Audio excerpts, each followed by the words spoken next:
በእግዚአብሔር ፊት ለሚቆመው ሸክማችን በሚያርፍበት ሽንቁራችን በሚሞላበት ሙማን በሚፈወሱበት ደጅ እንድንሰባሰብ ኑ ወደ ታላቁ ደብር ናትሪን ደብረ ሰላም ቅዱስ ገብርኤል ቤተክርስቲያን አብረን እንጓዝ። 33ኛው ዙር ታላቅ መንፈሳዊ ጉዞ ወደ ጅማ ናትሪን ደብረ ሰላም ቅዱስ ገብርኤል ቤተክርስቲያን። በጉዟችን 5 የገጠር አብያተ ክርስቲያናት ውስጥ ያሉ ምእመናንን እንጎበኛለን።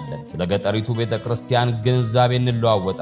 ጸጋው በበዛላቸው መምህራን ቃል እግዚአብሔር በመማር በዘማሪያንም ምስጋና በጋራ እናቀርባለን። ከማያልቅ በረከት አንዳችሁን እንኳን አያጉድላችሁ። የጉዞ ዋጋ ከነሙሉ መስተንግዶ 1500 ብር ብቻ። መነሻ ታኅሳስ 18 ከጧቱ 1 ሰዓት ከቀድሞ ለገሃር ባቡር ጣቢያ፣ መመለሻ ታኅሳስ 19 ከንግስ በኋላ። ለበለጠ መረጃ በ0931 246262 ወይም በ0926 69 20 ይደውሉልን። በኢትዮጵያ ኦርቶዶክስ ተዋሕዶ ቤተክርስቲያን ደጆችሽ አይዘጉ ጠቅላላ ማህበር። ነገርኩት ያስጨነቀኝ ታላቅ ድንጋይ ከንከባዶ በዓይን ያየሁ